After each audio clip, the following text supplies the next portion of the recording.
रायपुर का मंगत लाल गांव का बहुत ही अमीर आदमी था।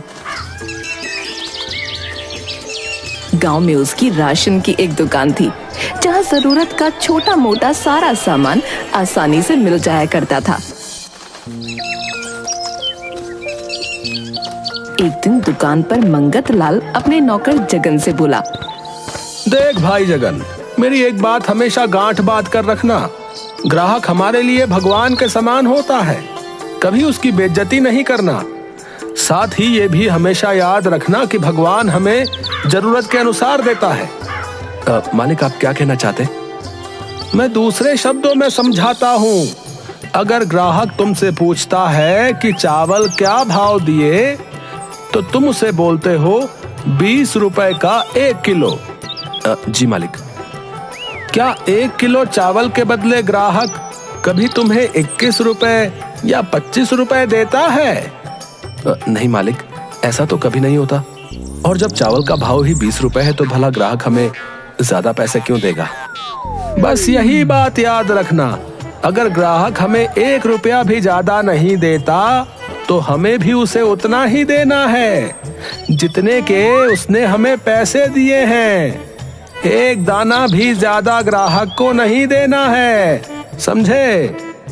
मैं समझ गया मालिक, आपकी बात समझ गया अच्छी तरह से। मैंने इतना कुछ ऐसे ही नहीं जोड़ा है, बड़ी मेहनत लगती है और बड़ा हिसाब किताब करना पड़ता है। जी मालिक, सही कहा आपने। गांव के सब लोग जानते थे कि मंगत लाल बहुत कंजूस है। उसके अंदर दया नाम की कोई चीज नहीं। वो कभी किसी की मदद नहीं करता। परंतु उसकी पत्नी शांति थोड़ी अलग थी। वो सोने चांदी से लदी रहती थी, लेकिन उसके अंदर एक दयालु मन था जो सबके लिए दया भावना रखता था। एक दिन सुबह सुबह मंगत लाल अपने घर के बरामदे में बैठा था। तभी उसे किसी व्यक्ति की आवाज आई, कौवे खरीद लो, कौवे। सुंदर सुंदर मोटे ताजे कौवे खरीद लो। कोई मेरे कौवे खरीद लो। अरे ये कौन है जो कौवे बेच रहा है? आवाज से तो लग रहा है कि वो कौवे ही बेच रहा है। कैसा मूर्ख इंसान है, भला कौवे कौन बेचता है और खरीदना किसे है उन्हें? उत्सुकतावश मंगत लाल घर के बाहर जाता है। एक आदिवासी अपनी कमर पर एक कपड़ा लपेटे, कंधे पर कुल्हाड़ी लिए और सर पर टोकरी रखे आवाज दे रहा था, कौवे ले लो, कौवे। क्यों भाई, क्या बेच रहे हो? कौवे बेच रहा हूँ साहब। दिखाओ कैसा कौवा है। आदिवासी अपना टोकरा चबूतरे पर रखकर मुस्कुराता हुआ बोला, ये देखिए साहब। मंगत लाल की आंखें खुली की खुली रह गईं। ये कौवे हैं? जी साहब, ये कौवे हैं। वो कौवे नहीं बल्कि तो मोटे मोटे काले तीतर थे। तीतर का मांस बड़ा ही गर्म होता है और कीमती भी। मंगत लाल ने खुद से कहा, कैसा मूर्ख है, ये इतने बेशकीमती तीतर के जोड़े को कौवे का जोड़ा बता रहा है। मन ही मन खुश होकर, कितने रुपए जोड़े हैं ये तुम्हारे कौवे? 20 रुपए जोड़े हैं साहब। बड़े महंगे दे रहे हो तुम। मैं तो 15 रुपए दूंगा एक जोड़े का। अगर देना है तो दो, वरना मैं चला। नहीं नहीं साहब, आप तो बहुत दयालु लगते हैं। मुझ पर कृपा कीजिए और इन्हें खरीद लीजिए। कहाँ मैं इस गर्मी और धूप में इन्हें लेकर भटकता रहूंगा। आदिवासी ने 2-2 तीतर के पैर एक साथ बांधकर जोड़ा बनाकर टोकरी में रखा था। उसने एक जोड़ा निकाला और जमीन पर रख दिया। साहब, ये रहा आपका कौवे का जोड़ा। ये लो तुम्हारे पूरे 15 रुपए, गिन लो। आपका बहुत बहुत धन्यवाद साहब, आप बड़े ही अच्छे हैं और दयावान भी। अच्छा, तुम्हारा नाम क्या है ये तो बताओ। सेठ जी, मेरा नाम नाथू है। ठीक है, अगली बार जब तुम्हें और भी कौवे मिले तो मेरे पास जरूर आना, मुझे ये बहुत पसंद है। जरूर साहब, अब मैं जब भी इधर आऊंगा तो आपके पास जरूर आऊंगा। नाथू चला गया और मंगत लाल अपने किए सौदे पर इतराते हुए अपनी पत्नी को तीतर दिखाता है। अरे, इतने मोटे ताजे तीतर यहाँ कौन रख गया है? वही जो कौवे बेच रहा था।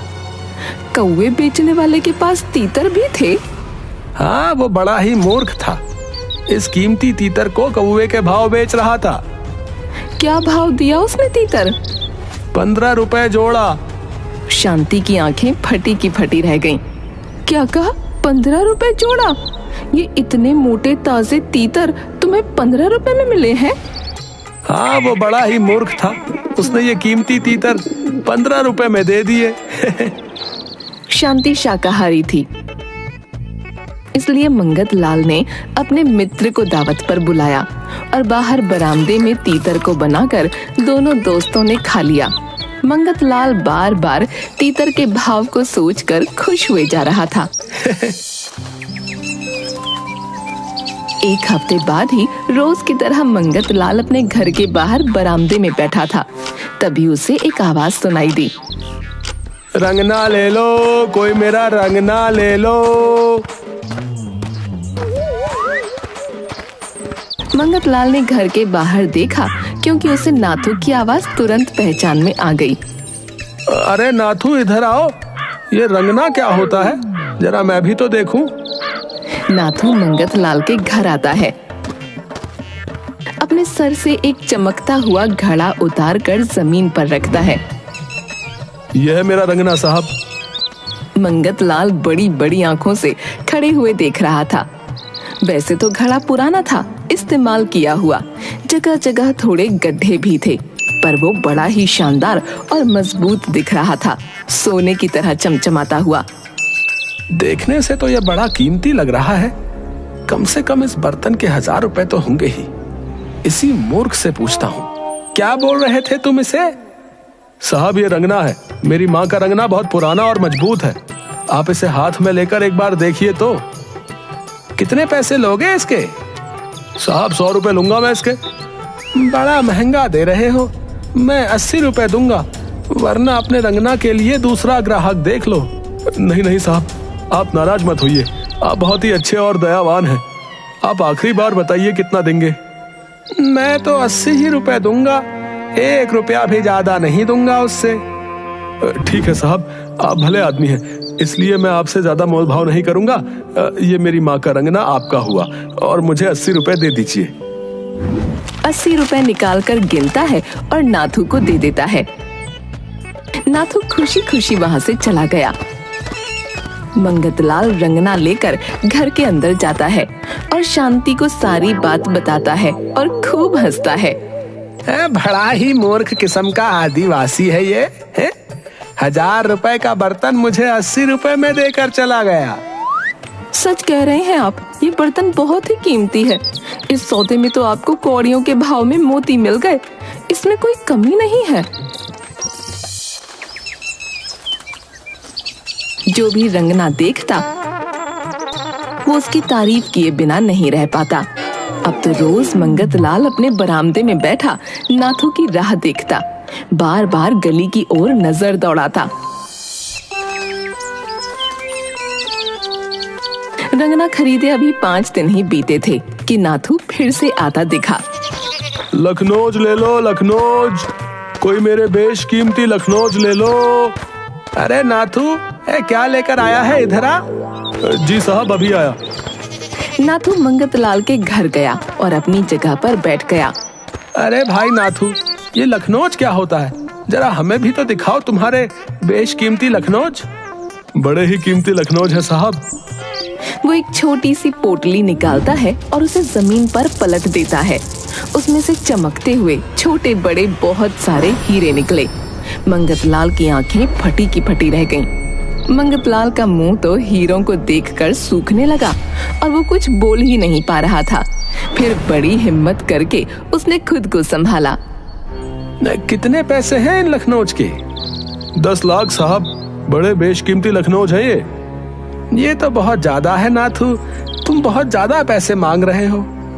साहब, इस बार मैं 1 पैसा भी कम नहीं कर सकता, क्योंकि ये लखनौज मेरे अकेले के नहीं है, ये मेरे पूरे कबीले के हैं और मुझे वापस जाकर उन सबको उनका हिस्सा देना है। इन्हें तो जंगल का कोना कोना मालूम है। यहाँ आसपास हीरो की बहुत सारी खदानें हैं और उनके बारे में सबको पता भी नहीं है। ना ही उन सबको खोदा गया है। ये आदिवासी हैं, इन्हें जरूर किसी खदान के बारे में पता चल गया होगा और इन्होंने ये हीरे अपने पास इकट्ठे कर लिए। अगर ये मूर्ख नाथू 1000 रुपए के बर्तन के 100 मांगता है और कीमती तीतर के जोड़े के 20 मांगता है, तो इसका मतलब ये इन हीरो के 10 लाख ज्यादा नहीं मांग रहा होगा। ये हीरे तो बड़े कीमती लग रहे हैं। इसमें से कुछ हीरे तो कंचों के बराबर है और कुछ मटर के दानों के बराबर। कुल कितने लखनऊज हैं यहाँ? साहब पूरे 22 लखनऊज हैं। ठीक है, मैं तुम्हारे लखनऊज खरीद लूंगा, लेकिन इतने रुपए इकट्ठे करने के लिए मुझे थोड़ा समय दो। साहब आप बड़े ही अच्छे और दयालु हैं। मैं शाम तक आपके पास फिर आता हूँ, तब तक आप पैसों का इंतजाम कर लीजिएगा। नाथू वहां से वापस चला गया और मंगत लाल 10 लाख रुपए के लिए अपनी पत्नी के बहुत सारे गहने बेच देता है और अपनी सारी जमा पूंजी इकट्ठी कर लेता है।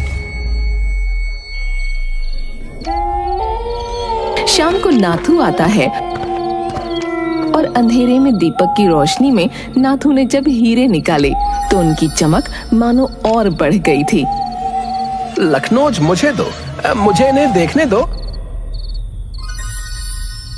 जी साहब जरूर देखिए। ये लो अपने 10 लाख रुपए। आप बहुत अच्छे और दयालु हैं साहब। अच्छा मैं चलता हूँ। नाथू पैसों को एक पोटली में बांधकर वहां से चल देता है और जंगलों में चला जाता है। मंगत लाल हीरों के सौदे से बड़ा खुश होता है। अपनी पत्नी शांति से बोलता है, ये देखो, आज उस आदिवासी ने हमें करोड़पति बना दिया है। ये हीरे तो वाकई बहुत चमक रहे हैं और बड़े ही सुंदर हैं। हाँ, अब कल सुबह मैं जल्दी ये हीरे लेकर शहर चला जाऊंगा ताकि वहाँ इनका सौदा कर सकूं। ठीक है। शांति सो जाती है, लेकिन मंगत लाल को रात भर नींद नहीं आती। वो यही सोचता रहता है कि कल मैं करोड़पति बन जाऊंगा। सुबह जल्दी उठता है और तैयार होकर शहर चला जाता है। वहाँ अपनी पहचान के जौहरी की दुकान पर जाता है। राम राम संपत सेठ, कैसे हैं? आप बड़े दिन के बाद आए। आज तो मैं बहुत जरूरी काम से आया हूँ तुम्हारे पास। मंगत लाल हीरे जौहरी को देता है। जौहरी हीरों की जांच करता है। संपत सेठ, चमक तो बहुत रहे हैं ये, लेकिन ये हीरे नहीं है। ये तो कांच के टुकड़े हैं, सिर्फ कांच और कुछ भी नहीं। तुम क्या कह रहे हो? मैंने अपना सब कुछ लगा दिया इस सौदे के लिए। मैं सच कह रहा हूँ संपत सेठ। अगर आपको विश्वास नहीं है तो किसी और को भी दिखा लीजिए, लेकिन ये सिर्फ कांच है और कुछ भी नहीं। इसका मतलब उस नाथू ने मुझे बेवकूफ बनाया और मैं सोच रहा था कि वो बेवकूफ है। असलियत में बेवकूफ वो नहीं, मैं ही हूँ। मंगत लाल के तो मानो पैरों तले जमीन ही निकल गई हो। उसने जितने सपने देखे थे वो एक क्षण में टूट गए। नाथू ने ये जाल फेंका था जिसमें मंगत लाल फंस गया था और अपना सब कुछ गंवा बैठा था। लालच और सस्ते सौदे के चक्कर में उसने अपनी जमा पूंजी थोड़े से कांच के टुकड़ों के बदले नाथू को दे दी। ये एक सच्ची कहानी है और आज भी ये एक कविता के रूप में छत्तीसगढ़ में कही जाती है। कौवा के धोखा में तीतर बिकाई और बिकाई रंगना। जब फटे लखनऊ धमाका, ना घर सोहे ना अंगना।